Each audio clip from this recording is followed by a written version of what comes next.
Gaurko honetan Arrasateko Txatxilipurdi elkartera hurbildu gara, Iñaki Teieria eta Amaia Arrerekin gauz. Eta, gaurko honetan oinarriren printzipioetako baten inguruan hitz egingo dugu. Hain zuzen be, natura.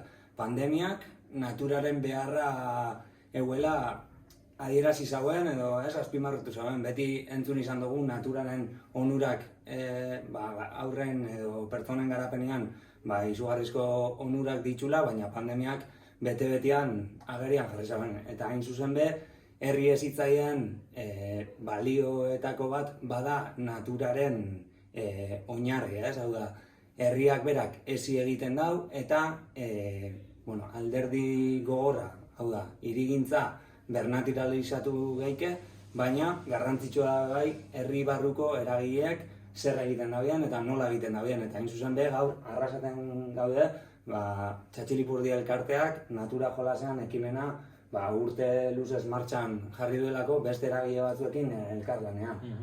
Eta, azaldu iguzue, zer da natura jolasean bere horretan? Natura jolasean da Arrasaten egiten dugun jaialdi bat, normalian udaberrian bueltan kokatzen dana. Daukona bere jatorria, Jeike Freiren liburu honetan, badia da 8 urte Txatxilipurditik, zehazki Txatxilipurdi barruan dauen berramesten saietik liburu hau euskatu ginula, ikusten ginulako, bertan eguen paradigmia edo begirada oso aproposa zela eta gure harreta ditzen zagoela. Orduan, animatu ginen euskarak hartzera, eta horrekin batera animatu ginen gure esku hartzeetan, gure zerbitzu hezitzaile guztietan metodologia hau txertatzera. Eta horrez gain, guazen hemen dauen begirada eta filosofia guzti hori Arrasaten zabaltzera, edatzera, eta horretarako jaialdi bat antolatzera. Eta helburu horrekin jarrun dugu 8 urtez, urtez urte, heziketa berdaren garrantzia herriaren erdigunean jartzen, eta gai honi eta begirada honi be aktualitatea ematen. Eta, jakin badakigu pista jarraitu dugulako, ibilbide luzeko ekimena dela, baina urtez urte eraldatzen eta formaz aldatzen fandan ekimen bada, ezta? Eta zein da urten elkarlanean eragile ezberdinekin landu duzuen gitaragoa edo... Igual aipatzea da azteko eta behin hoxe, elkarlanean osatuta horrela eraman duen gitaragoa dela eta bertan egon diela Txatxiliz gain, udalako ingurugiro eskola, Naturtzaindia bera, Besaide mendi elkartea eta baita Arrasteko gaztetxean kokatu izan den guraso eta horra asanblada. Orduan, urtengoak dakarrena bi atalde ezberdinetan ero bereizi geike, batetik maiatzak 18an Zu argitaletxean eskutik liburu aurkezpen bat eukiko.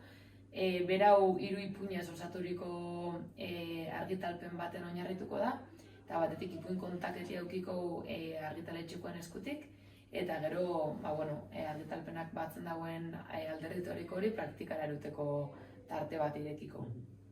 Eta berau Monterronen burutuko. Eta bestetik, asteburura begira, zapatua goixien espeleo tailer bat eukiko, Montxoneko kobetan, berau lekek gidatuko dagoelarik. Eta gero atzaldien, biterin batu eta ziorlako begiratok iruntzingo martxa. Bertan, bi baka erdigunean hartuko dagoen plan bati bideratuko helarik.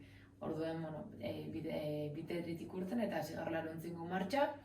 Eta bertan helduaz bat auzolanai ekin gutzau, girotuko ingurua, tipi eta elementu desberdinekin. Eta gero norberak ekarritxakoa faldo hostien, xagutxarren bilaketa bat egun gutzau leku, eta bukatzeko izarbeaketa bat eukiko arantzadikoen eskutik. Ostien, gabak karriko dago, karri dagoena, eta urrengo goxien errigolsari batekin hasiko egune, eta gero elkarrekin jeitsi eta musako lan astuan talde argazkilatatako. Eta, hemen astebururako gonbidapena, osteguna liburu aurkezpena eta astebururako proposamena garatu duzue, baina zein da bertan parte hartzeko prozedura edo norbaitek bertaratzeko aukera edo nahia baldin badauko, zer egin behar dago. Vale, bueno, bi motatako euskarriak ata ditugu, bi motatako kartelak, fisikoa eta digitala, bai fisikoak kaleko panel informatiboetan dauz, eta digitala gure webgune eta sare sozialetan. Orduen, kartel horietan bai jarri dugu izen emateko linka edo QR-a esaten dana, orduen izango zen QR hori eskaneratzea eta bertan agertzen dane aldete bizan bidez, izen ematia eta QR-a eskanatzeko aukerarik eukiesia, izango zen Txatxolipurdiko bulegora bertaratzea edo hona deitzea eta gurekin batera izen ematea egitea. Hortxe gonbidapena, astebururako, imaginatzot, asteburuaz gain, naturara gerturatzeko eta natura suertatzeko gonbidapena luzatzen dezuela, ez? Modu 365 egunetan, eta mi esker gaur tartitxo hau ateratzea. Zugui.